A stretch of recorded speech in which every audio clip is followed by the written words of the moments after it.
Hello, my friend. Come in, sit down by the fire. You look exhausted, not just tired in the body, but tired in the deep places of your soul.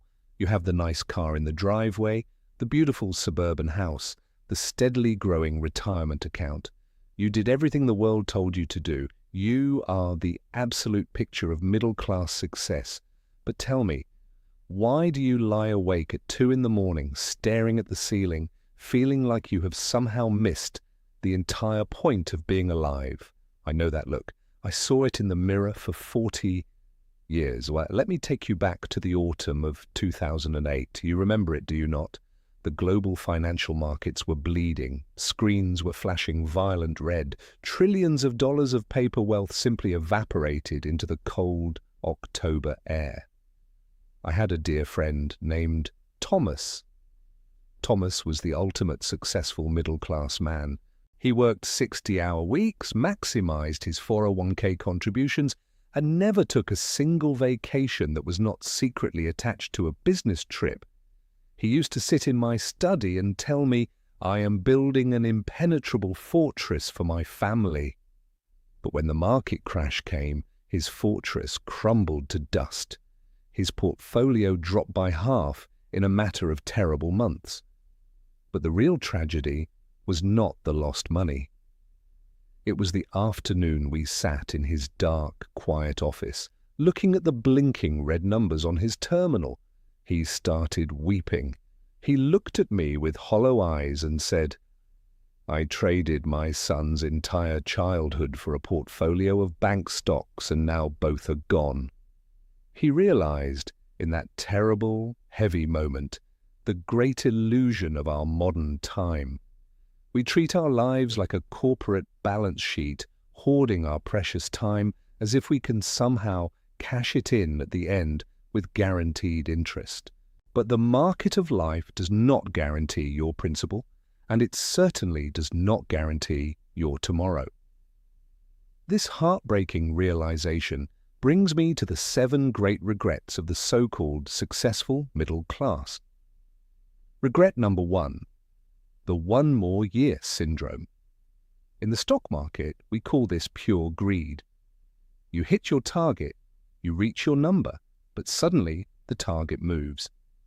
You say to yourself, just 1 more year of this stressful, soul-crushing job to pad the account, just to be absolutely safe. I knew a brilliant engineer named David who did exactly this. When he hit his retirement number at 55, the market was on a massive bull run. He stayed just 1 more year to capture the gains. The market corrected, his portfolio dipped, and he stayed 5 more years to recover. By the time he finally retired at 60, his knees were completely gone, and he could no longer take the mountain hiking trips he had dreamed of for decades. He traded the mountains for a slightly thicker brokerage statement, a terrible, tragic trade. Regret number 2, believing a house is a home rather than an asset trap. How many couples buy the absolute biggest house they can qualify for, locking themselves into 30 years of relentless, exhausting labor? They become house rich but life poor. They willingly put on golden handcuffs and call it the American dream. The market always tells us that real estate goes up, but the market never prices in the heavy emotional cost of your lost freedom. Regret number 3, investing heavily in the S&P 500 while completely ignoring your own human capital. Your human capital is your physical health, your peace of mind, your deeply rooted relationships. In the markets, we know that diversification protects us from catastrophic loss, but the successful middle class often puts all their emotional capital into one single stock, their career. When that career ends, or when they are laid off during a recession, they face a total psychological collapse. They did not diversify their identity. I have seen millionaires who cannot walk up a single flight of stairs without losing their breath. I have known men with massive bank accounts who eat dinner alone every single night because they neglected their marriages for their promotions. You compounded your money beautifully, but you let your actual life go bankrupt. Regret number 4, the illusion of safety. The middle class is terrified of risk, so they play it incredibly safe. They take the secure job, they follow the standard, predictable path. You look at government bonds yielding a steady, predictable 2%. It feels incredibly safe, does it not? But when inflation is running at 5%, your safe investment is mathematically guaranteed to lose value. The middle-class life path is the human equivalent of a low-yield bond. You take the corporate job, you commute 2 hours a day, you keep your head down, it feels safe. But the inflation of time is silently eating away at your youth. By the time the bond matures, the money is worthless. By the time your safe career ends, your youth is gone.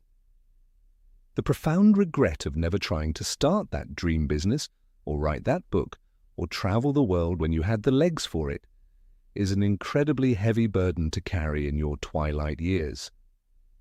Regret number 5, buying things to hedge against your own unhappiness. Retail therapy. We buy luxury cars and designer clothes to signal to neighbors we barely even know that we are doing well. It is exactly like buying a terrible, fundamentally flawed stock just because the ticker symbol sounds impressive to your friends. True wealth is the quiet, unbreakable confidence of not having to prove anything to anyone. Regret number 6, the deferred life plan.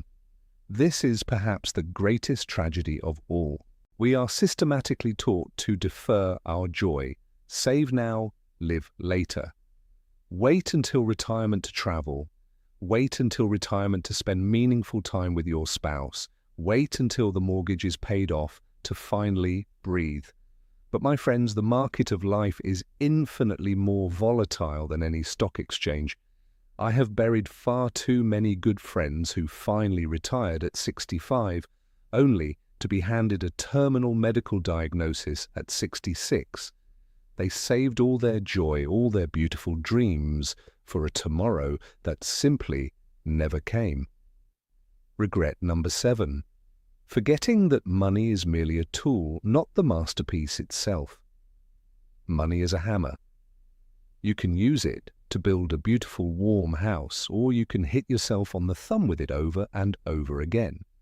The successful middle class often spends their entire lives endlessly collecting hammers, obsessing over the size of their hammer collection, but they never actually build the house of their dreams. They forget that the true currency of life is not dollars, it is time and shared experiences. I learned this painful lesson the hard way. Many years ago, during a historic market rally in the late 90s, I was completely glued to my trading screens. The numbers were flying, the profits were rolling in. My young daughter came into my home office holding a picture she had just drawn with her crayons. I waved her away without even looking at her face. I told her, "Daddy is very busy right now making money for our future. Go play." She quietly, sadly, put the picture on the corner of my desk and walked out, her little shoulders slumped.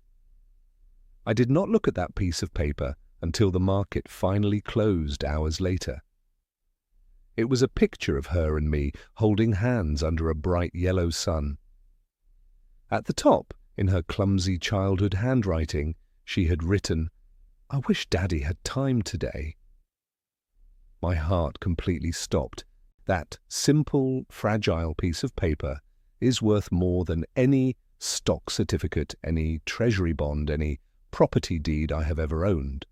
It was my ultimate margin call, a devastating margin call on my very soul.